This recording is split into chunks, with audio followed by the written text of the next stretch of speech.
Ciao a tutti, bentornati allo Scrigno del Calcio, alla rubrica Che fine hanno fatto? Ebbene, questa storia qui, un po' come quella della Strea della settimana scorsa, che però era venuta in mente anche a me, è venuta in mente a qualcuno di voi che mi ha chiesto di parlare della Provasto, a volte denominata anche Vastese, che è la squadra della città di Vasto, in provincia di Chieti. Si parla sempre poco delle squadre abruzzesi, probabilmente catalizzate un po' dal Pescara, che è la maggiore espressione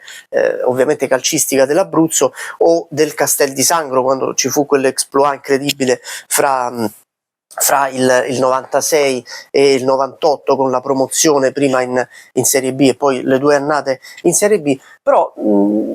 molte squadre abruzzesi, come ad esempio il Giulianova o lo stesso Lanciano o il Chieti, hanno un seguito di pubblico molto importante, tifoserie anche molto calde, e squadre dall'ottima tradizione spesso di Serie C, ma insomma poco considerate alle volte, ed è il caso della Provasto, o come vi ho detto a volte denominata Vastese. Io la ricordo in entrambe le denominazioni, che non ha vissuto annate particolarmente gloriose. Ha fatto ad esempio al massimo la Serie C2, quando c'era la divisione fra C1 e C2, ma anche tanta Serie C quando il campionato di Serie C era unico, come peraltro è adesso, ed è stata ininterrottamente in Serie C fra il 1970 e il 1979, poi ha vissuto una decina d'anni abbastanza difficili ed è tornata in C2 nel 1990 per rimanerci fino al 1995, per tornarci poi nel 2004. L'ultima stagione in C2 in realtà è il 2009-2010. Ha stabilito alcuni record anche soprattutto nella stagione 2008-2009, che è un po' quella che viene più ricordata a Vasto, anche se è una stagione di Serie D, intanto perché ha vinto lo scudetto dilettanti. Lo scudetto dilettanti, che è un po' che viene chiamato poi la pool scudetto, è qualcosa che non viene molto seguito quando in pratica si scontrano in un mini torneo le 9 vincitrici dei gironi della Serie D, e alla fine chi vince la finale si laurea campione d'Italia della Serie D. Quando ci sono queste partite,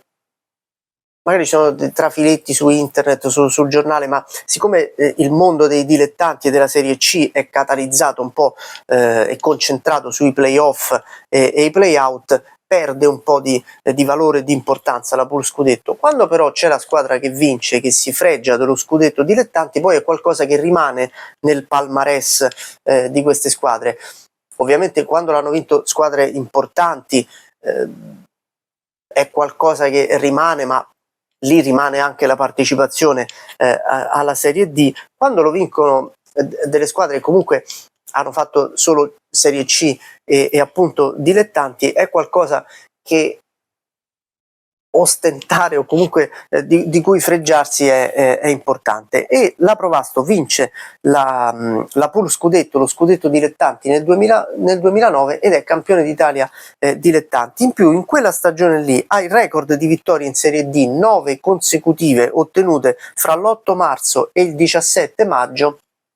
che sono un record comunque di cui si può certamente vantare il club abruzzese, che oggi milita in eccellenza ed è in attesa di ripercorrere qualche campionato un po' glorioso. Tra l'altro oggi con la Serie C senza divisioni, quindi senza C1 e C2, come era tra l'altro anche nell'ultima volta in cui c'è stata, anche se si chiamavano prima e seconda divisione, però la Provasto avrebbe l'opportunità, tornando in Serie C, di giocare nel campionato davvero tra la Serie B e i dilettanti, non più in C2, che era un po' la quarta serie del calcio italiano. In eccellenza c'è lo scalino Serie D ancora da conquistare, vedremo quando e se ce la farà. Io vi ho portato qui una foto tratta dall'album 77-78 della Provasto, che è questa qui, che vedete, e che è in uno di quei campionati in cui era consecutivamente in Serie C. Questo è il girone C della Serie C 77-78, e vedremo che fine farà la Provasto alla fine di questa stagione, poi faremo un resoconto, come vi ho detto già in precedenza, più o meno credo alla fine di luglio, vedremo quando finiranno un po' tutti i campionati, quando ci saranno anche le iscrizioni ai nuovi campionati, anche per vedere eventuali ripescaggi, per vedere eventuali purtroppo anche fallimenti che ahimè ci sono quasi ogni anno, e vedremo anche la Provasto, che è una squadra che mi avete chiesto e che sono molto contento di aver portato, perché a volte qualche nome anche sconosciuto ai più permette di conoscere molte squadre a chi non le conosce, a chi magari non segue proprio tutto del calcio. A me fa piacere anche ricordare delle squadre che forse conoscono in pochi. E questa è la storia della Provasto. Vedremo quale squadra andremo ad analizzare la prossima settimana. Tra l'altro mi è venuto in mente anche di portare qualche squadra straniera, magari dal passato molto illustre e che oggi si trova in categorie minori. Chiaramente all'estero non posso conoscere la Provasto spagnola o inglese, a meno che non ci sia una storia molto particolare, ma squadre che come in Italia c'è ad esempio la Sampdoria, che ha vinto scudetti, coppe, comunque molto conosciuta anche all'estero, finita oggi in Serie C. Può esserci, e sicuramente c'è, e già qualcuno l'ha individuata, qualche squadra che dai fasti europei è finita in serie minori all'estero, e l'andremo a scoprire un po' alla volta. Ditemi se l'idea